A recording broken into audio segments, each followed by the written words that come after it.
வணக்கம் ஃப்ரெண்ட்ஸ். இப்போ நம்ம அழகான சுவையான ஒரு மணமணக்கும் ரசம் வைப்போம். ஒரு 5 நிமிஷத்தில் வச்சுருவோம்.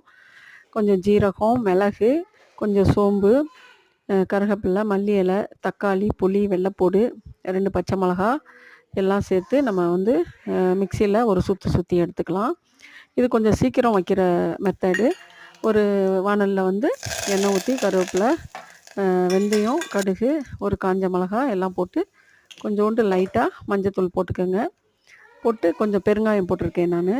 கட்டி பெருங்காயம் தான் போட்டிருக்கேன். அரைச்சி வச்ச அந்த கலவையை நம்ம மிக்ஸ் பண்ணிடலாம். நல்லா அந்த ஈரம் சுண்டுற அளவுக்கு நம்ம வந்து கொஞ்சம் நல்லா வதக்கணும். அப்போ தான் தக்காளியோட பச்சை ஸ்மெல் போகும். நம்ம ஏற்கனவே கருவேப்பிலை, மல்லி இலை எல்லாம் வச்சு அரைச்சிருக்கோம். இருந்தாலும் தாளிக்கும் போது 2 கருவேப்பிலை சேர்த்துக்கோங்க. லாஸ்ட்டாக மல்லி இலை சேர்த்துக்கோங்க. ரசத்தை கொதிக்க விடக்கூடாது. அந்த கொதி வர அந்த ஓரத்தில் கொதி வர நேரத்தில் இறக்கிடணும். சூப்பரான ரசம் ரெடி. தேங்க்ஸ் ஃபார் வாட்சிங் ஃப்ரெண்ட்ஸ். Please subscribe.